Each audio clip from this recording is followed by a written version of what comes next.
Santos irmãos, abram suas Bíblias no Evangelho de Mateus, capítulo 5, versículo 9.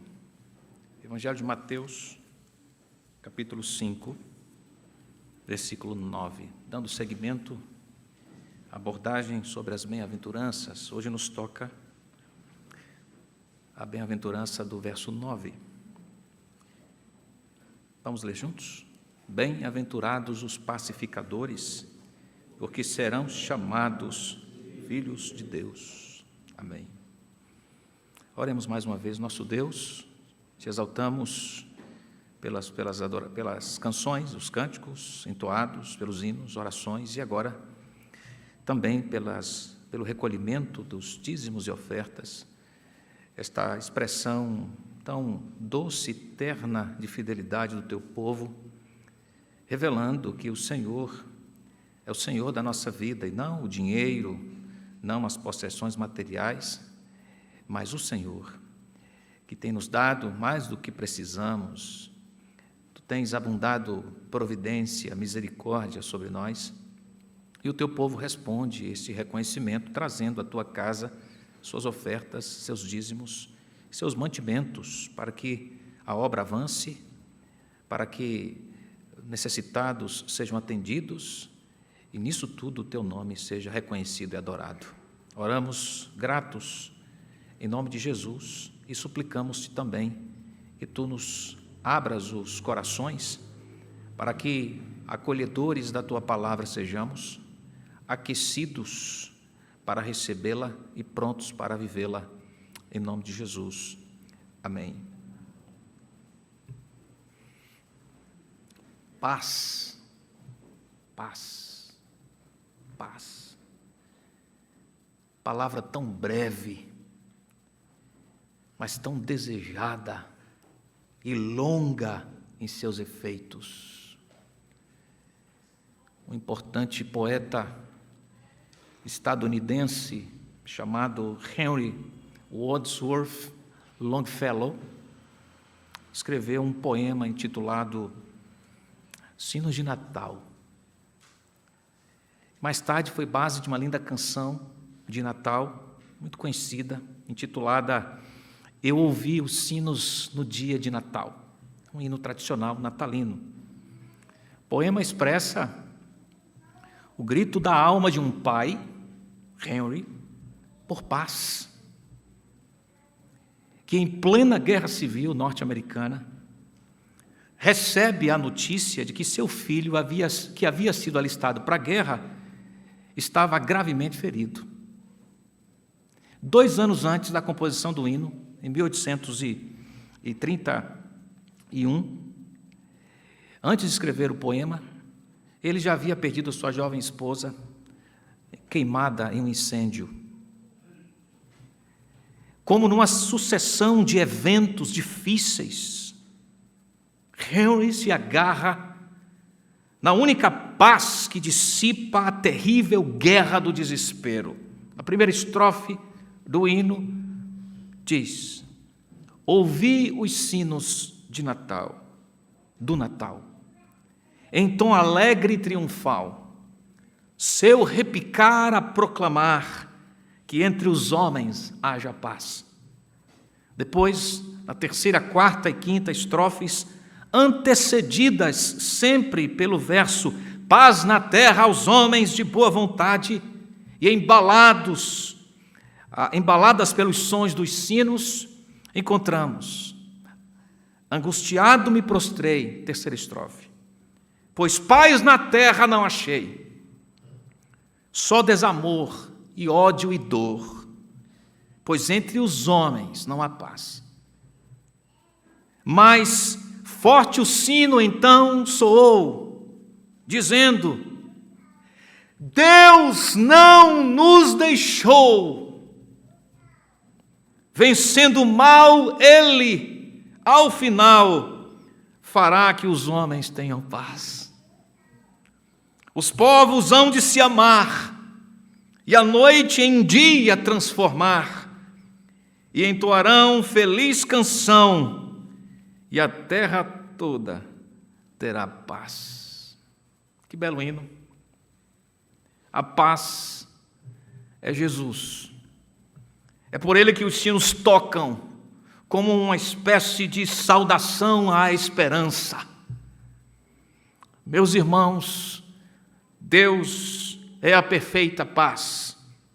De fato, Deus está em perfeita paz consigo mesmo na Trindade Santíssima. Deus é caracterizado pela perfeição da sua unidade.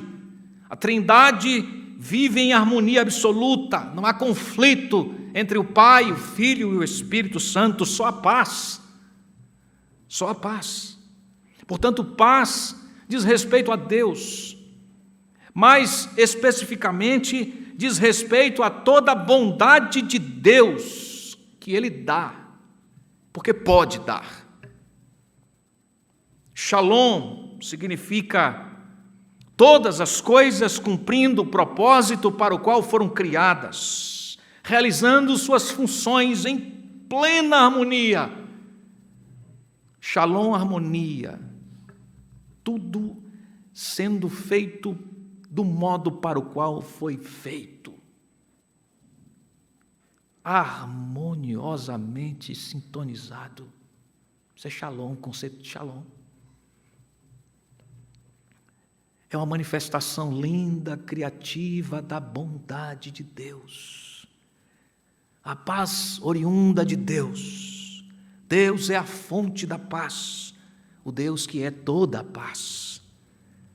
Porém, com a entrada do pecado no mundo, descrita em Gênesis capítulo 3, Shalom foi quebrada, a harmonia foi quebrada, o conflito se irradiou, o homem entrou em guerra contra Deus, contra si mesmo, contra o seu próximo, contra o cosmos, contra a criação. E essa condição de rebelde é refletida em todas as áreas da nossa existência humana, da nossa vida como seres humanos. Nós nos tornamos egoístas, violentos, amantes de nós mesmos, desafeiçoados, mais amigos dos prazeres do mundo do que amigos de Deus. É por isso que nossas relações são maculadas por conflitos. Nós nos ofendemos, as pessoas vivem uma turbulência emocional, espiritual. Mas o versículo 9, do capítulo 5 do Evangelho de Mateus, repica o som do sino de que a paz foi dadivada. Bem-aventurados os pacificadores, porque serão chamados filhos de Deus. Os que estavam em guerra tiveram a sua condição transformada,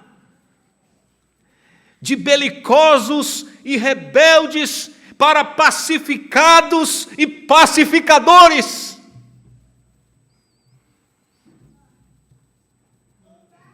Como isso foi possível? Como isto aconteceu?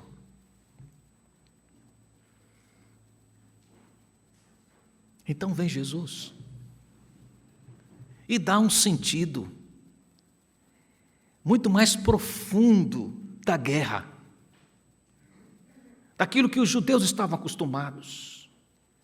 Jesus vem e dá um sentido muito mais amplo do que era a guerra, do que era a necessidade desesperadora de paz dos homens. O que os judeus daquela época estavam pensando contextualmente?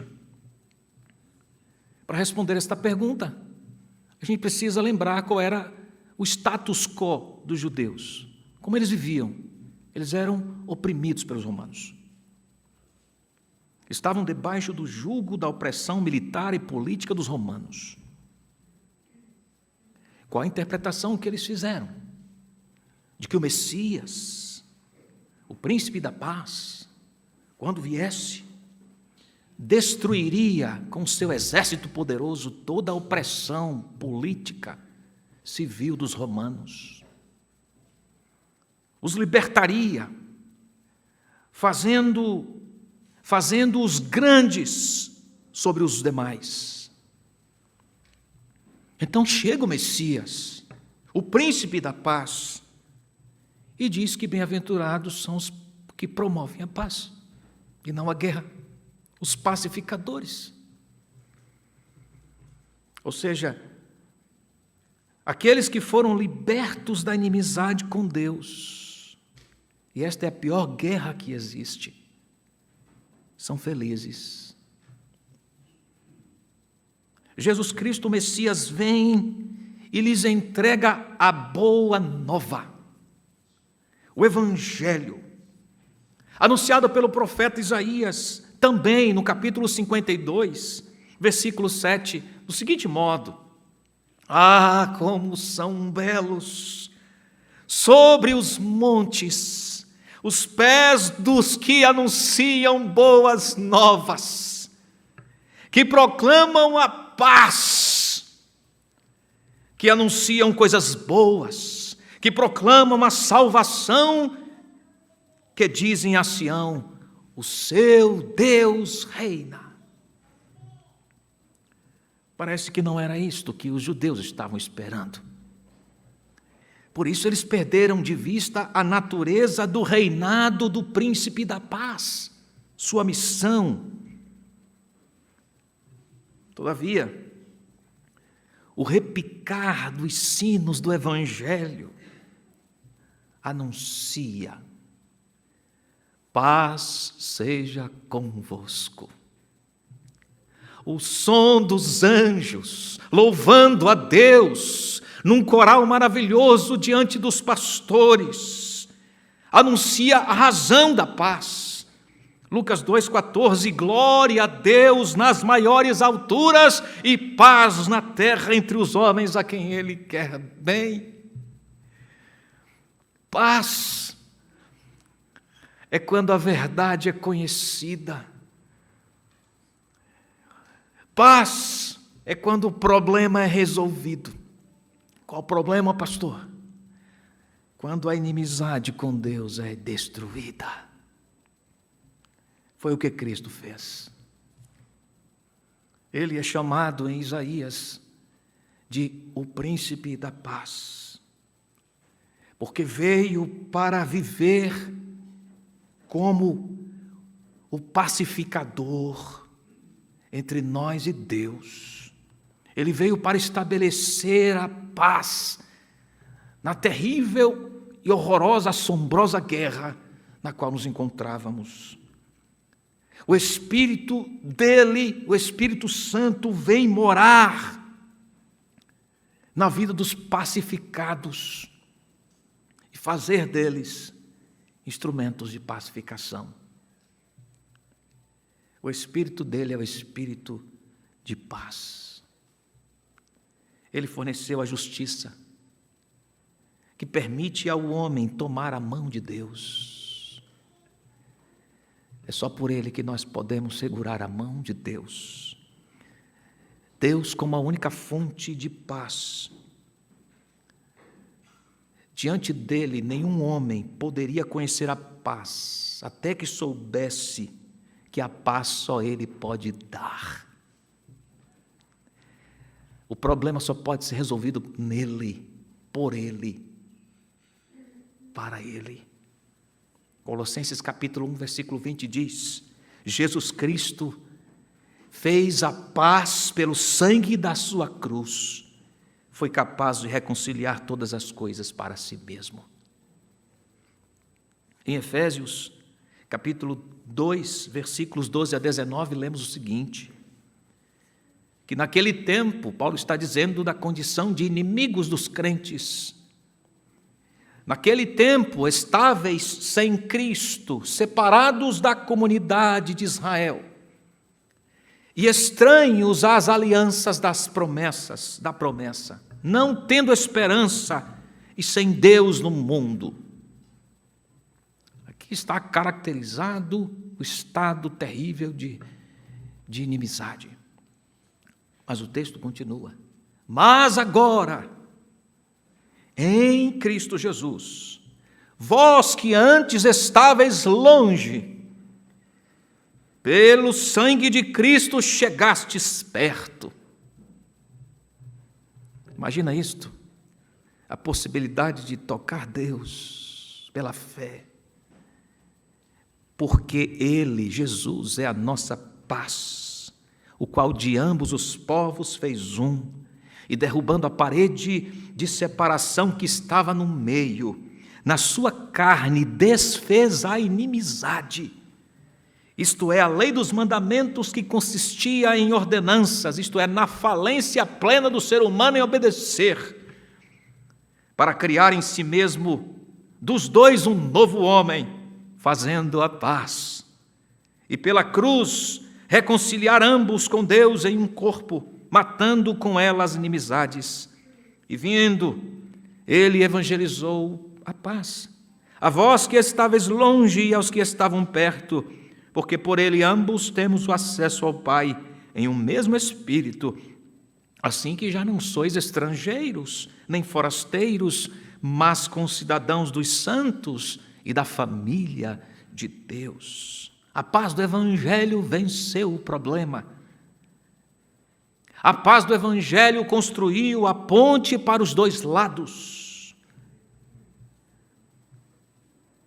Uma vez reconciliados pela pessoa de Cristo, experimentamos paz com Deus, nos tornamos mensageiros da paz, isto é, pacificadores. Por isso o cidadão dos céus é feliz pacificador. E pacificados com Deus, nós trabalhamos para o restabelecimento da harmonia, shalom, onde quer que estamos, onde quer que estejamos, com quem quer que falemos, nós trabalhamos para o estabelecimento da paz. Fazemos isto quando pregamos as boas novas da paz, do Evangelho. Estamos cumprindo o chamado de pacificadores para a pacificação. A pacificação só vem pela boa nova. A boa nova diz respeito ao que Cristo fez e quem Cristo é. Não há paz sem Cristo. Não há Cristo sem o Evangelho. Não há igreja sem proclamação do Evangelho nessa terra. Nessa tarefa de instrumentos de pacificação, nós enfrentaremos oposição, retaliações, porque, como discípulos de Cristo, há sempre um preço a pagar na dedicação da vida. Aquele que não morrer para si mesmo não pode ser meu discípulo. Mas a premissa da nossa mensagem é que as pessoas são pecadoras, por natureza, que os problemas que elas enfrentam estão relacionados com a sua inclinação para o mal, que elas estão ofendendo a Deus. Porque então vem a guerra, a oposição, a retaliação ao ouvir isto. Quem é que gosta de ver o seu pecado apontado?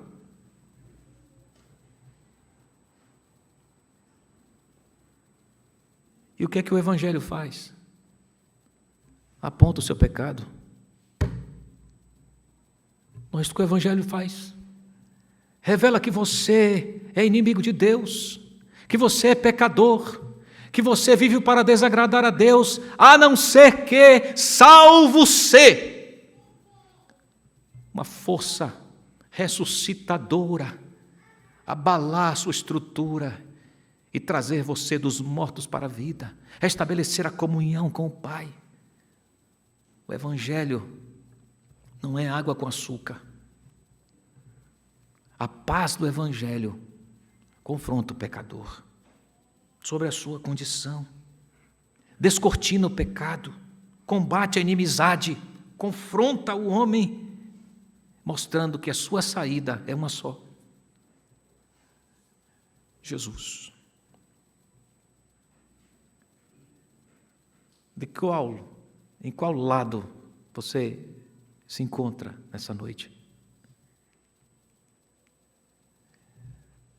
Do lado daqueles que, todavia, seguem inimigos de Deus? Ou do lado daqueles que foram pacificados por Deus pelo Evangelho?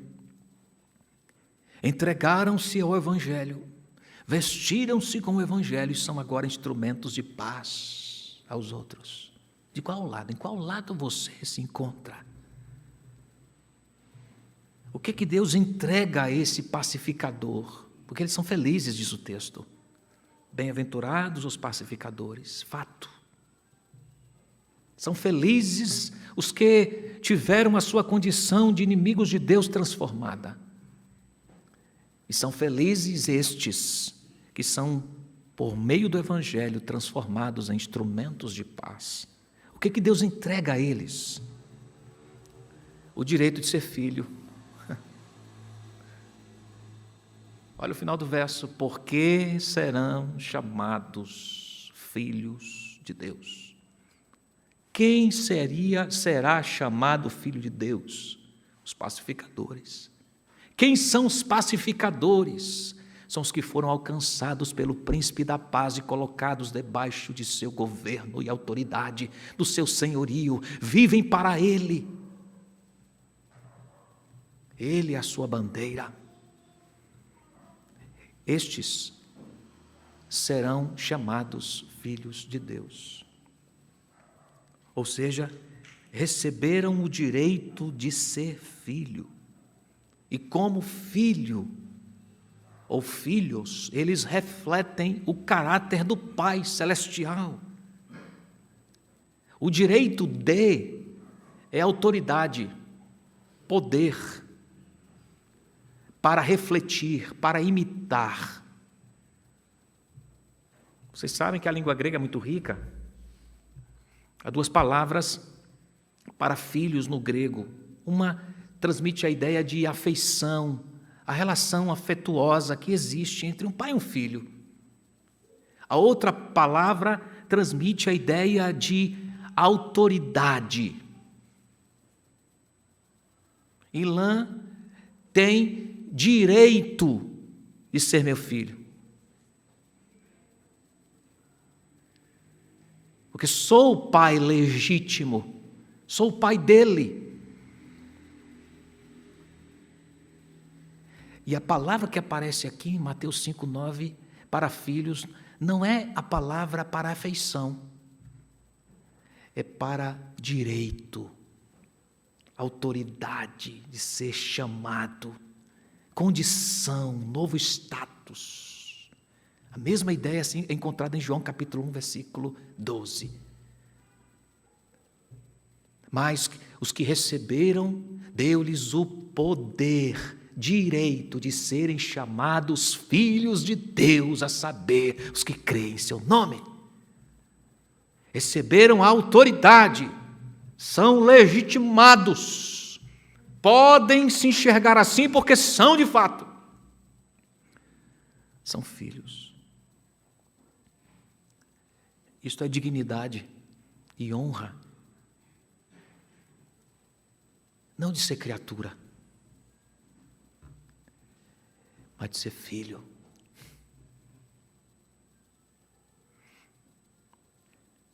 Serão chamados futuro contínuo.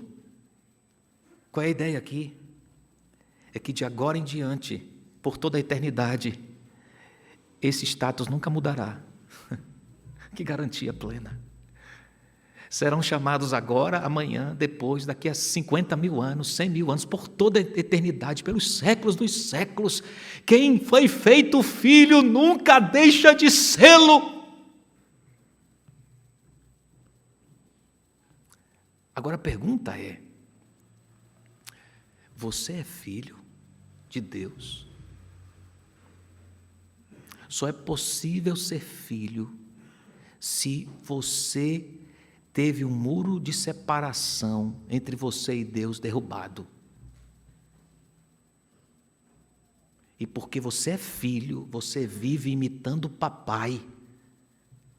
Porque você recebeu autoridade para imitá-lo, refleti-lo, capacidade para isso, pelo Espírito dele que habita em você. Percebe como está tudo harmoniosamente ligado? O que Deus entrega a esse pacificador é o direito de ser filho. E como filho, ele reflete o caráter do seu pai. O pacificador foi pacificado com Deus, se tornou filho do Pai eterno. E então, ele chega para os outros e diz assim: Eia, eu gostaria de ser o mensageiro do meu Pai para você. Eu estou aqui como mensageiro do meu Pai para você. Você quer saber quem é meu Pai? Meu Pai é a fonte da paz. A pessoa está em guerra, está inimiga de Deus, sua vida é um desastre. Então chega você que é filho, pacificador, recebeu autoridade para refletir: papai, você diz: eu vim em nome de meu Pai, como mensageiro da paz para você. O Evangelho diz isto para você. Só há uma solução para a sua vida. Se chama Jesus.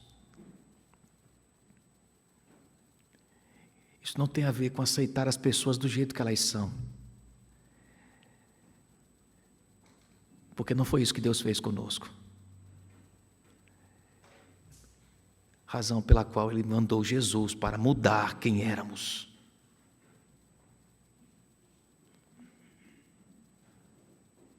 Esta paz operada pela reconciliação com Deus é refletida nos nossos campos de ação, no nosso viver. Esta paz nos permite enfrentar as dificuldades, os conflitos, as mais terríveis avalanches das perdas mais dolorosas, de modo que no meio de tudo isso, o pacificador pode apresentar serenidade, paz, confiança.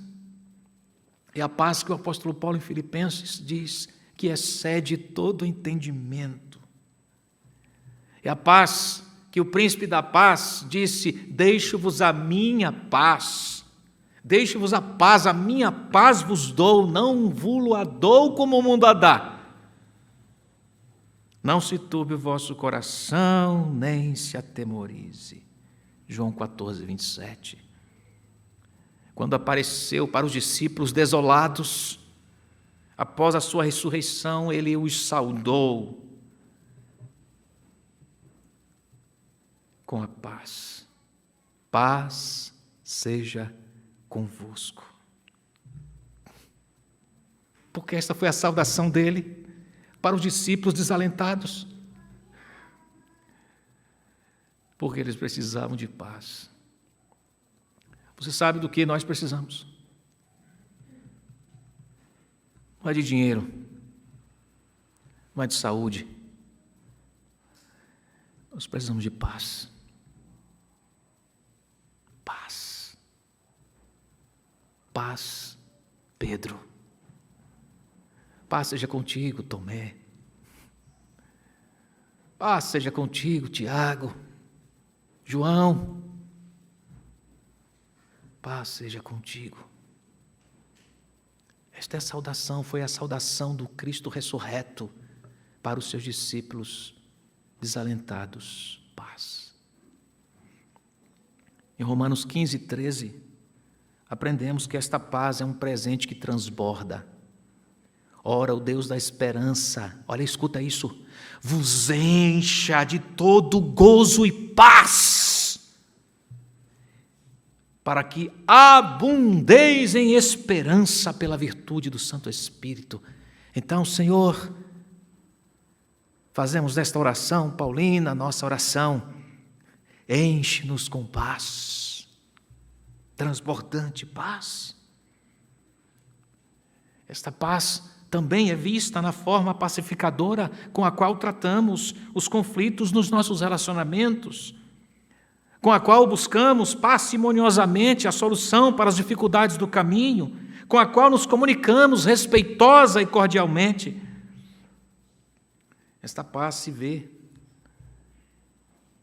nos princípios aplicados da palavra de Deus para a resolução de conflitos, por exemplo, na família, na igreja, no ambiente de trabalho, onde quer que os nossos relacionamentos interpessoais aconteçam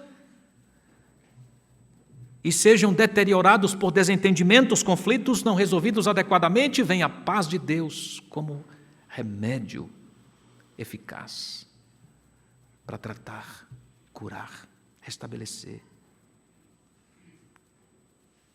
Há um livro intitulado O Pacificador, o autor se chama Ken Sande. Ele apresenta no seu livro alguns princípios bíblicos para solucionar conflitos à luz da palavra de Deus. Ele diz que, em dado momento do seu registro, que os pacificadores são pessoas que inspiram graça, porque eles recorrem continuamente ao poder e à bondade de Jesus Cristo. Então, trazem dele seu amor, sua misericórdia, sua força e aplicam nos conflitos diários da vida. Eles recorrem a Cristo, se enchem de Cristo e aplicam nos seus conflitos diários da vida. O que é que eles aplicam aqui? Paz, abundante bondade de Cristo. Por isso nós nos encorajamos mutuamente. Por isso nós encorajamos a reconciliação. Por isso trabalhamos, ensinamos sobre a importância do perdão.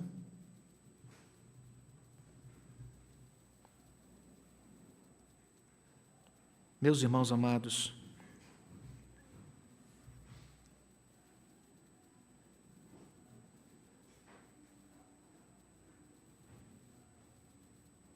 para você que, caro irmão, tem estado em inimizade com alguém,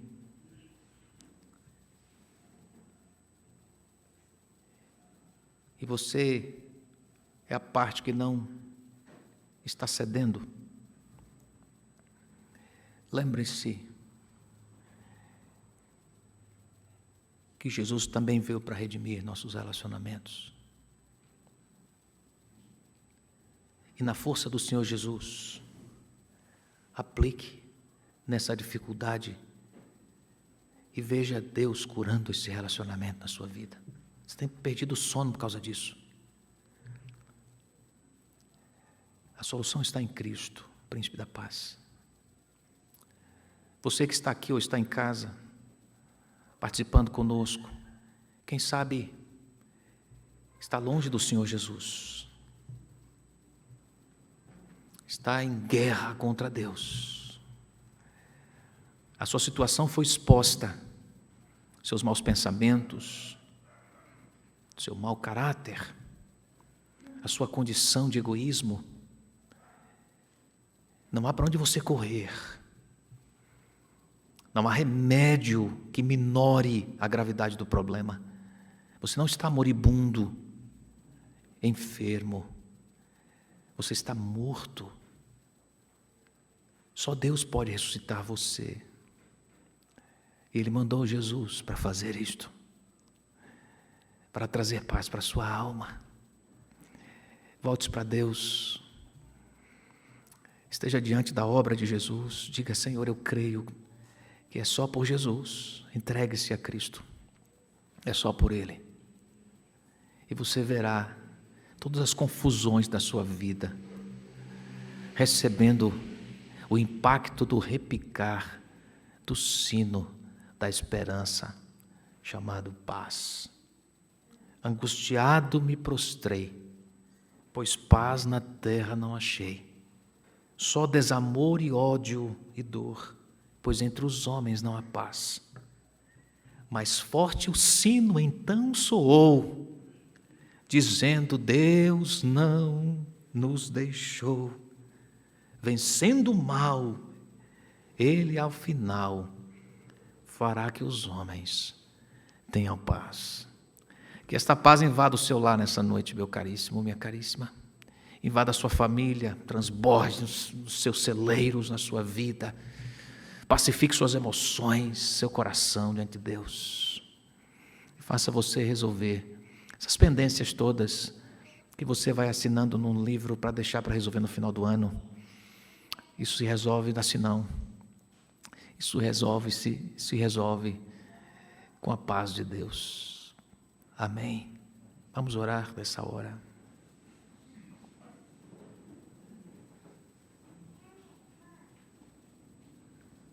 Bem-aventurados os pacificadores, porque serão chamados filhos de Deus. É o que diz a tua palavra, é o que pregou o teu filho Jesus, no Sermão da Montanha. Nós acabamos de ouvir a lembrança desse texto e as implicações dele para a nossa vida. E primeiramente queremos, Senhor, te dizer,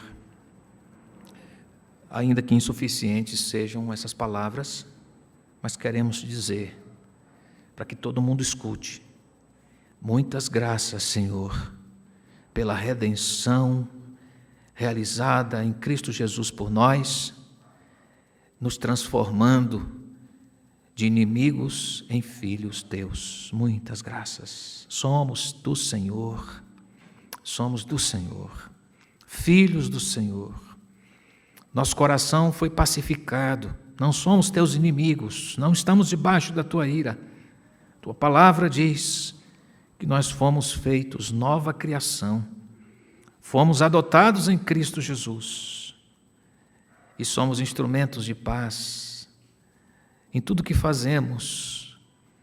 Ó Deus, ajuda-nos com os suprimentos do Cordeiro, do Príncipe da Paz, do manso Jesus, do poderoso Jesus, para que nas nossas lutas, nas guerras que travamos aqui nesse mundo tão belicoso, tão intolerante, tão contraditório, tão egoísta, tão desafeiçoado, sejamos instrumentos para transbordar a paz do Senhor que une os que estão separados. Ajuda-nos, ó Deus, como igreja local, para que o farol da paz aqui seja visto de longe, não só quem aponta lá na Parada Pinto e olha para cá, mas na cidade inteira, sejamos instrumentos de paz, paz do Senhor.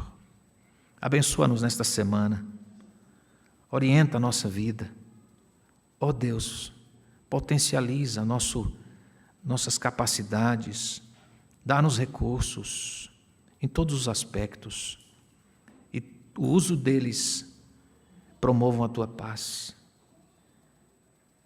Não só o Afeganistão sofre com as guerras, não só outros países do Oriente Médio, não só o Brasil na guerra contra a miséria, pobreza, corrupção sofre, mas o mundo inteiro, do país mais pobre ao mais rico, todos sofrem, necessitados do único remédio que é Jesus. Por isso suplicamos-te, faz com que a boa nova se espalhe mais ainda sobre essa nação, Senhor.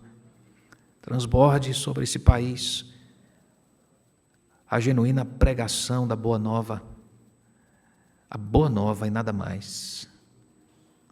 É a nossa oração que tu queiras salvar este pecador, assim como fizeste comigo, que tu queiras salvar esta pecadora, libertando-a da guerra que se encontra, que tu queiras ajudar este irmão, esta irmã que está sofrendo por conflitos em seus relacionamentos, que recebam do Senhor agora suprimento para aplicação nessa chaga aberta em nome de Jesus. Sustenta o teu povo nesta semana. Mais uma vez te pedimos que haja salvação nesta noite, edificação, transformação, em nome de Jesus. Amém. Irmãos, nós vamos celebrar agora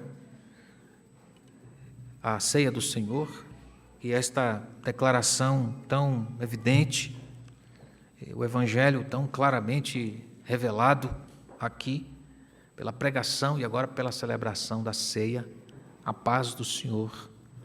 Então, no momento que nós formos comer e beber, eu gostaria que você se lembrasse de uma doce saudação. colocasse, estivesse em sua mente essa saudação. Deixo-vos a minha paz. A minha paz vos dou.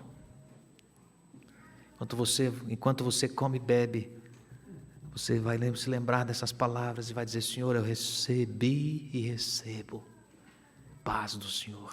Shalom Adonai. Paz do Senhor sobre a minha vida. Amém. Quero convidar os meus irmãos presbíteros, o reverendo Adi, esteja comigo aqui à frente, o irmão diácono nomeado para essa doce, bendita tarefa. Nós vamos servir a igreja do Senhor.